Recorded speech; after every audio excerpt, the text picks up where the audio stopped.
नमस्ते नमस्कार। मेरा नाम है संदीप कुमार शुक्ला। आप देख रहे हैं क्लास 24 एसएससी एग्जाम्स।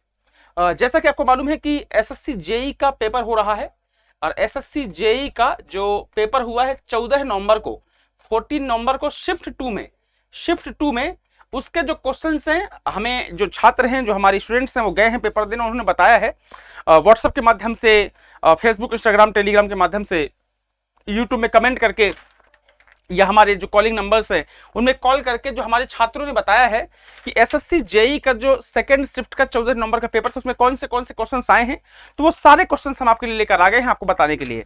साथ ही साथ आपका जो फर्स्ट शिफ्ट का एनालिसिस है वो मैंने करा दिया है। फर्स्ट शिफ्ट का जो वीडियो है वो आज आपको मिल चुका है, आज कुछ दिन में ही मिल गया था, 2 बजे के आसपास। ये दूसरा शिफ्ट है और आज ही आपको तीसरा शिफ्ट मिल जाएगा। तो 14 नवंबर को, क्योंकि जो जेई का पेपर है 14 नवंबर, 15 और 16 3 दिन होगा, तो 14 नवंबर के तीनों शिफ्ट आज मिल जाएगा आपको। 15 नंबर का तीनों शिफ्ट आपको कल मिल जाएगा और 16 नंबर का जो शिफ्ट है आपको अगले दिन मिल जाएगा। तो जो आपका जेई का जो 3 शिफ्ट के पेपर है, 3 दिन लगातार 9 शिफ्ट के जो पेपर है सारे मिल जाएंगे। ध्यान से पढ़ के जाइएगा, यहां से ढेर सारे क्वेश्चंस आपको आने वाले समय में सीजीएल के एग्जाम में, सीएचएसएल में, जीडी में, एमटीएस में देखने को मिलेगा।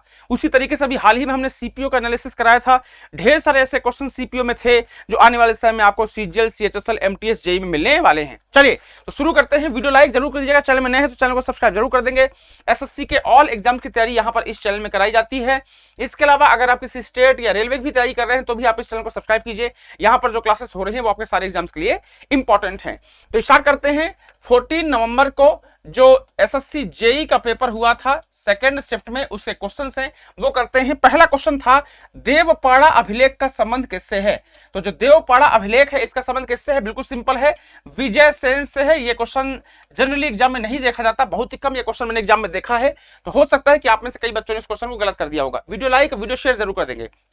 अगला क्वेश्चन पूछा था कि जो बौद्ध धर्म होता है, बौद्ध रिलीजन में जो प्रस्ताव पाठ किया जाता है, जो प्रस्ताव पाठ करते हैं, इसे क्या कहा जाता है, इसे अनुशावन कहा जाता है।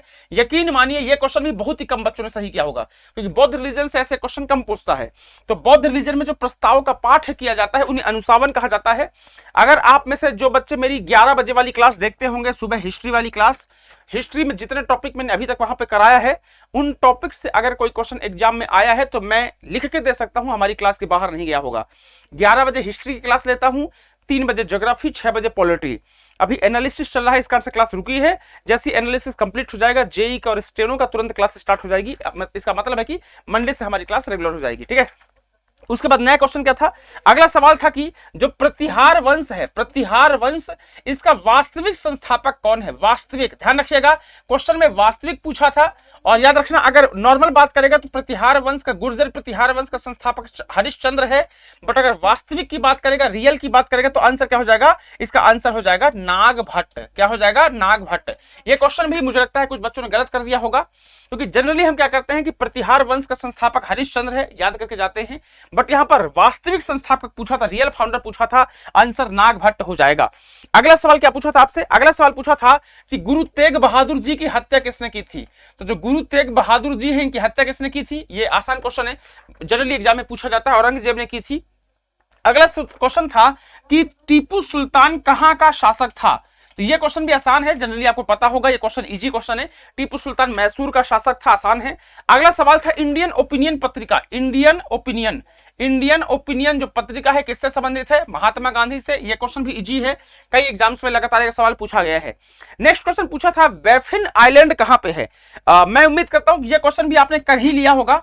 हो सकता है आप इजी ना माने, बट ये क्वेश्चन कई बार एग्जाम में पूछ चुका है, मुझे लगता है कि आपसे गलती नहीं हुई गई।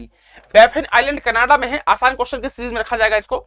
नेक्स्ट था लेक इरी, ये क्वेश्चन गलत किया होगा, जो इरी झील है, लेक इरी है, ये कहां पर है। तो जो ऑप्शंस रहे होंगे वो कनाडा, यूएसए, इस टाइप के रहे होंगे। याद रखना, कनाडा पर यूएसए, ये है इरी, जो इरी लेक है कनाडा यूएसए के बॉर्डर में है, तो आपका कनाडा यूएसए दोनों काउंट किया जाता है। ये क्वेश्चन हो सकता है लोगों ने गलती कर दी होगी। अगला सवाल पूछा था कि जो बुडापेस्ट नाम की कंट्री है वो किस नदी के किनारे है। ये आपका डैन्यूब नदी के किनारे है। ये क्वेश्चन भी आसान क्वेश्चन था, सिंपल क्वेश्चन था। कुछ क्वेश्चन हैं जो डिफिकल्ट है। जो 14 नंबर को जो फर्स्ट शिफ्ट हुआ था उसमें 5, 6, 7 क्वेश्चन थे जो बहुत अजीब थे, शायद बहुत ही कम बच्चों ने सही किया होगा। और इस शिफ्ट में भी आप देखेंगे कुछ क्वेश्चन ऐसे हैं जो अजीब हैं, जैसे अभी जो आपका देवपाड़ा अभिलेख हो गया, ये सबसे नहीं बना होगा। प्रस्ताव पाठ जो है उसको अनुसावन कहते हैं, ये क्वेश्चन नहीं बना होगा, जो भी मैंने बताया आपको। प्रतिहार वंश वाला जो क्वेश्चन है, ये भी क्वेश्चन थोड़ा सा अजीब था, ये नहीं किया होगा आपने। एक और था मध्य रेलवे जो है, मध्य रेलवे इसका हेडक्वार्टर कहां पे है? मध्य रेलवे का जो हेडक्वार्टर कहां पे है आपका? बिल्कुल सिंपल क्वेश्चन था। मध्य रेलवे का हेडक्वार्टर मुंबई में है, मुंबई सेंट्रल में। आसान है, मुझे लगता है, उम्मीद है कि आपने इसका सही आंसर कर दिया होगा। अगला सवाल है कि क्रीडेंशियल समिति के अध्यक्ष कौन थे? यह क्वेश्चन बहुत कम लोगों ने सही किया होगा। सॉरी, क्रीडेंशियल कमिटी के अध्यक्ष, क्रीडेंशियल समिति के जो अध्यक्ष कौन है? आसान क्वेश्चन नहीं है, ये डिफिकल्ट क्वेश्चन की सीरीज में रखेंगे। अल्लादी कृष्णा स्वामी अय्यर, अल्लादी कृष्णा स्वामी अय्यर इसके कौन है? अल्लादी कृष्णा स्वामी अय्यर जो है इसके कौन है? अध्यक्ष थे। ये क्वेश्चन जनरली एग्जाम में नहीं पूछता, और यकीन मानिए मैं ऐसा मान के चल रहा हूं कि 90% बच्चों ने इस क्वेश्चन का गलत आंसर किया होगा। इसको मैं डिफिकल्ट क्वेश्चन की सीरीज में रखूंगा। एक और क्वेश्चन पूछा था जिसके चांसेस कम है कि आप लोगों ने सही किया होगा। सबसे कम उम्र के राष्ट्रपति, सबसे कम उम्र के राष्ट्रपति, मुझे लगता है ये क्वेश्चन भी आपने सही नहीं कर पाए होंगे। आर वेंकट रमण जो है, जो 1987 से लेकर के 92 तक देश के राष्ट्रपति थे, ये सबसे कम उम्र के प्रेसिडेंट ऑफ इंडिया रहे हैं। हमें प्रधानमंत्री पता है कि राजीव गांधी सबसे कम उम्र के प्राइम मिनिस्टर थे, बट प्रेसिडेंट का डाटा जनरली लोगों को याद नहीं होता है। एक सवाल पूछा था आर्टिकल 165 से, आर्टिकल 165 किससे संबंधित है? बिल्कुल सब क्लियर है, advocate general of the state. जो advocate general of the state होता है, मतलब राज्य का जो महाधिवक्ता होता है, उससे संबंधित आर्टिकल है आर्टिकल 165। आसान क्वेश्चन नहीं है, बट जनरली लोगों को पता होता है। मैं जब अपनी क्लास में पढ़ाता हूं तो हमेशा चीज बताता हूं। एक और सवाल पूछा था, और मुझे लग रहा है कि आप लोगों ने क्वेश्चन गलत किया होगा, क्योंकि ये क्वेश्चन भी जनरली एग्जाम में कभी नहीं मिलता है, और मुझे लग रहा है कि ज्यादा बच्चों ने इसको गलत किया होगा। सादिक अली कमेटी का संबंध किससे है? जो सादिक अली कमेटी है, इसका संबंध पंचायती राज से है। हम जनरली पढ़ते हैं कि भाई सिंघवी कमेटी है, बलवंत राय मेहता कमेटी है, अशोक मेहता कमेटी है, ये आपका पंचायती राज से संबंधित है। बट जो सादिक अली कमेटी है, इसका संबंध भी पंचायती राज से है।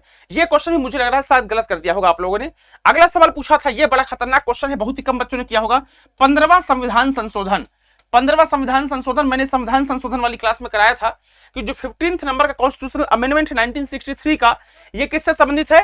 तो 15वां संविधान संशोधन 1963 जो है, इसमें हाई कोर्ट के जजेस का जो रिटायरमेंट एज है वो 60 से बढ़ाकर 62 कर दिया गया। मुझे लग रहा है ये क्वेश्चन भी डिफिकल्ट है आपके लिए, कम ही बच्चे इसको कर पाए होंगे। अगला सवाल है, प्रिंसिपल ऑफ इकोनॉमिक्स किताब के राइटर कौन है? प्रिंसिपल, याद रखना, हर जो शिफ्ट 1 आया था उसमें भी 5-6-7 क्वेश्चन अजीब थे, जो जनरली सभी लोग नहीं कर पाए होंगे। इस शिफ्ट में भी 5-6 क्वेश्चन अजीब है। प्रिंसिपल ऑफ इकोनॉमिक्स जो किताब है, प्रिंसिपल ऑफ इकोनॉमिक्स किताब के राइटर कौन है? Alfred Marshall, Alfred Marshall. ये क्वेश्चन भी ज्यादा बच्चे नहीं कर पाए होंगे, क्योंकि जनरली वो नॉर्मल किताबों को याद करके जाते हैं। एक और सवाल था वर्मा समिति, वर्मा समिति। क्वेश्चन ये था कि जो बैंकों की कमजोर स्थिति है उसको ठीक करने के लिए कौन सी कमेटी बनाई गई थी? तो जो बैंकों की कमजोर स्थिति है उसको ठीक करने के लिए वर्मा समिति का गठन किया गया था। मैं उम्मीद कर रहा हूं कि शायद अगर आपने पढ़ लिया हो तो ठीक बात है, वरना यह भी ऐसा क्वेश्चन है कि बहुत ही कम बच्चे कर पाए होंगे। अगला सवाल था प्राथमिक रंग, आसान क्वेश्चन है। जो प्राथमिक रंग होते हैं, हनी लाल, हनी लाल मतलब हरा नीला लाल, ये प्राथमिक प्राइमरी कलर्स माने जाते हैं। इंपॉर्टेंट है, ये क्वेश्चन एग्जाम में पूछा था। अगला सवाल पूछा था longest river of India, longest river of India कौन सी है? तो ये आपका ऑप्शन में ब्रह्मपुत्र अगर रहा होगा तो ब्रह्मपुत्र टिक किया होगा, और अगर ब्रह्मपुत्र नहीं रहा होगा तो फिर गंगा ऑप्शन में रहा होगा आपके, तो गंगा आपने टिक कर दिया होगा। क्योंकि है क्या कि ब्रह्मपुत्र जो नदी है आपका, ये तिब्बत से निकलती है, इंडिया से नहीं निकलती। तो कई बार एग्जामिनर क्या करता है कि ब्रह्मपुत्र को इंडिया की नदी नहीं मानता, क्योंकि ब्रह्मपुत्र तिब्बत से निकलती है और इंडिया से, जो गंगा है वो इंडिया से निकलती है। तो कई बार जो एग्जामिनर है वो इंडिया को, गंगा को इंडिया की सबसे लंबी नदी मानता है। तो इस बात को थोड़ा सा ध्यान रखिएगा। अब क्वेश्चन आपको कैसे पूछा था एग्जाम में, एक बार देखना पड़ेगा। एक आसान सा क्वेश्चन ये भी पूछा था, थार का डेजर्ट कहां पर है? आसान है, बच्चों वाला क्वेश्चन था, राजस्थान में है। एक और क्वेश्चन था कि जो कोशिका भित्ति है वो किसमें पाई जाती है? तो जो प्लांट्स होते हैं उसमें कोशिका भित्ति पाई जाती है। अगर आपको बायोलॉजी थोड़ी भी आती होगी, बेसिक नॉलेज भी अगर आपको बायोलॉजी का होगा, तो मुझे लगता है आप इस क्वेश्चन को सही कर देंगे।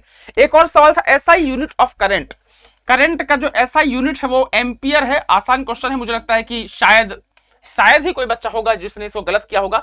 आसान क्वेश्चन की सीरीज है। अगला सवाल था विच गुप्त रूलर मैरिड लिच्छवी। ये क्वेश्चन है कि जो कौन सा गुप्त शासक है जिसने लिच्छवियों से शादी की थी। अगर आपने 11 बजे सुबह वाली मेरी क्लास देखी होगी, अगर आप देख रहे होंगे तो आपने खटाक से टिक कर दिया होगा। मैंने फिर से आपको कहा है, सुबह 11 बजे जो हिस्ट्री पढ़ाता हूं मैं, उसमें से जो भी जितने टॉपिक हमारे हो चुके हैं, अगर उन टॉपिक से कोई क्वेश्चन आया है तो हमारी क्लास के बाहर नहीं गया होगा, चाहे कितना भी डिफिकल्ट क्वेश्चन हो, इस बात की गारंटी है। उसी तरीके से 3 बजे ज्योग्राफी, 6 बजे पॉलिटी का क्वेश्चन भी बाहर नहीं जाएगा, मेरा प्रॉमिस है। कौन सा किंग है जिसने लिच्छवियों से शादी की थी? तो लिच्छवी टाइप के सिक्के चलवाए थे चंद्रगुप्त प्रथम ने, चंद्रगुप्त फर्स्ट ने, तो लिच्छवी का जो दामाद है चंद्रगुप्त प्रथम को कहा जाता है। अगला सवाल एक था क्वेश्चन आपका फर्स्ट लॉ ऑफ थर्मोडायनेमिक्स से, तो ये क्वेश्चन आप कर लीजिएगा। बच्चे ने बस इतना बताया कि sir first law of thermodynamics जो है, यहां से एक सवाल पूछा था और एक बच्चा बोला सर फर्स्ट नहीं सेकंड पूछा था, तो जो भी होगा एक बार चेक कर लीजिएगा, फर्स्ट था सेकंड था, बट ये है कि हमने आपको बता दिया कि भाई कौन सा था। एक और सवाल पूछा था विटामिन B2 जो है इसका नाम क्या है? आसान क्वेश्चन है, सिंपल क्वेश्चन है, उम्मीद करते हैं कि इसका आंसर भी बहुत कम सही ज्यादा बच्चों ने कर दिया होगा। एक और पूछा था क्वाड कंट्रीज कौन सी हैं? जो क्वाड कंट्रीज है, क्वाड देश है, इसमें इंडिया, ऑस्ट्रेलिया, जापान और यूएसए आते हैं। आसान क्वेश्चन था, ये अभी खबरों में भी था, करंट अफेयर का क्वेश्चन है, खबरों में था, तो मुझे लगता है इसमें गलती नहीं की होगी आपने। एक बच्चा बोला सर G7 कंट्रीज के बारे में क्वेश्चन पूछा था, तो G7 कंट्रीज से आसान क्वेश्चन ही पूछा होगा, उम्मीद करता हूं कि आपने इसको सही कर दिया होगा। नेक्स्ट क्वेश्चन आपका पूछा था उज्ज्वला स्कीम से, कुछ बच्चे बोले सर उज्ज्वला स्कीम से क्वेश्चन था, उज्ज्वला स्कीम से, और कुछ बोले नहीं सर उज्ज्वला नहीं स्माइल स्कीम से था। तो दोनों स्कीम पढ़ लीजिएगा, क्योंकि जो बच्चों ने हमें कमेंट करके बताया है या ऑडियो कॉल करके बताया है, व्हाट्सएप में भेजा है, हमारे खुद के जो स्टूडेंट्स होते हैं वो पेपर देने जाते हैं और हम उनको बोलते हैं कि भाई कोशिश करना कि जितने क्वेश्चन आपको याद रह पाए आप आके बता देना, तो वो लोग जितना याद आ जाता है उनको वो बताते हैं। तो कोशिश रहती है 5-10 बच्चों से बात करोगे तो आइडिया लग जाता है कैसे क्वेश्चन आए हैं। अगला सवाल पूछा था कि कैपिटल ऑफ नीदरलैंड, ये पिछले शिफ्ट में बच्चों ने बोला था, इस शिफ्ट में ही बोला है, अगर ऐसा है तो बहुत बड़ी बात है, सेम क्वेश्चन। अगला था governor of Karnataka, governor of Karnataka बिल्कुल सिंपल है, थावरचंद गहलोत गवर्नर से हमेशा सवाल कोई ना कोई एग्जाम में पूछ ही लेता है। अगला था आपका कौन सा? नेक्स्ट था आपका चेयरमैन ऑफ इसरो, इसरो के चेयरमैन कौन है? भाई लाजमी सी बात है, जो हमारे हेड होते हैं किसी भी अथॉरिटी के या ऑर्गेनाइजेशन के, वहां से कोई ना कोई सवाल हमेशा एग्जाम में आता है। तो चेयरमैन के जो इसरो है चेयरमैन के आपका एस सोमनाथ, बिल्कुल सिंपल है। अगला है आपका फिक्की चेयरमैन है। अब देखो एक ही एग्जाम में ऐसे क्वेश्चन नहीं पूछ सकता कि इसरो के भी चेयरमैन पूछ लेगा और फिक्की का ही पूछ लेगा, ये पॉसिबल नहीं है।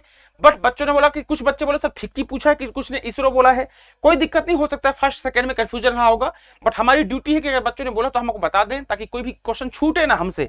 अगर क्वेश्चन ज्यादा करा देंगे फिर भी चलेगा, बट अगर कम कराएंगे तो दिक्कत हो जाएगी।